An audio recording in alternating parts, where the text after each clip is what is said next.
Subject history, class 6।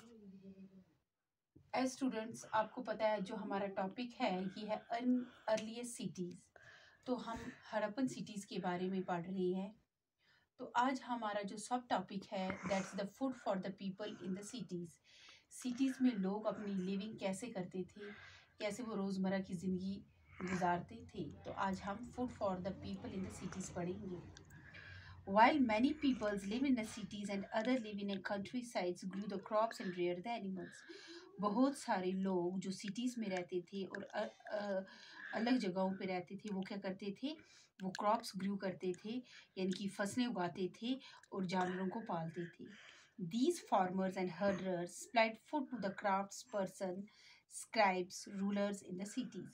और ये जो फार्मर्स थे, ये जो किसान थे, ये फार्मर्स जो थे और जो हर्डर्स थे जो मवेशी पालने वाले थे, जिनको हम चारवाए बोलते हैं, तो यही सप्लाई करते थे किन के लिए, क्राफ्ट्स पर्सन के लिए खाना सप्लाई करते थे, और rule and the rulers in the cities, और जो रूल करते थे यानी कि जो बादशाहों के लिए क्या उगाते थे, खाना उगाते थे। We know from the remains of the plants that the Harappans grew the wheat, barley, pulses, peas, rice, sesame, linseed and mustard. अब वी नो, हमें कहाँ से पता चला remains of the plants, जो remains थी यानी कि जो प्लांट्स हैं, उन प्लांट्स की जो आर्कियोलॉजिस्ट को जो प्लांट्स मिले as a remains of Harappan cities से जो मिले, तो उनसे क्या पता चलता है कि तब के लोग क्या ग्रो करते थे ज़्यादा। ये वीट ग्रो करते थे, बार्ली ग्रो करते थे, पल्सेस दालें ग्रो करते थे, मटर ग्रो करते थे, rice, sesame, linseed. So these are the few crops that were grew in the Harappan cities at that time. उस ज़माने में ये वाले जो फसलें थी ये लोग उगाते थे। As the new tool, the plow was used to dig the earth for turning the soil and planting the seeds. अब जो ये नया टूल था उनके लिए, जो नया ये हथियार था, तो वो क्या यूज़ करते थे, वो हल यूज़ करते थे अपनी ज़मीनों को खोदने के लिए और उनमें प्लांट्स को लगाने के लिए। While the rear plows, which were probably made of the wood, have not survived, toy model have been found.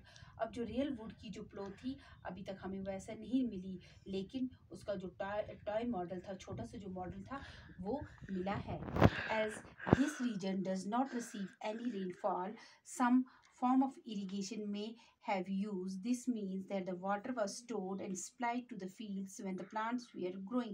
तो यहाँ जो थी रेनफॉल, जो हड़प्पन सिटीज़ में रेनफॉल बहुत कम पड़ती थी, और इरिगेशन कैसे करते थे, प्लांट्स को कैसे, फसलों को कैसे पानी देते थे, दे स्टोर द वाटर, वो पानी को स्टोर करके रखते थे और अपनी फील्ड्स में देते थे। The Harappans reared the cattles, sheeps, goats and buffaloes. जो हड़प्पन सिटीज़ में लोग रहते थे वो क्या ज़्यादा पालते थे, कैटल्स, शीप्स, गोट और बिफेलोज को पालते थे।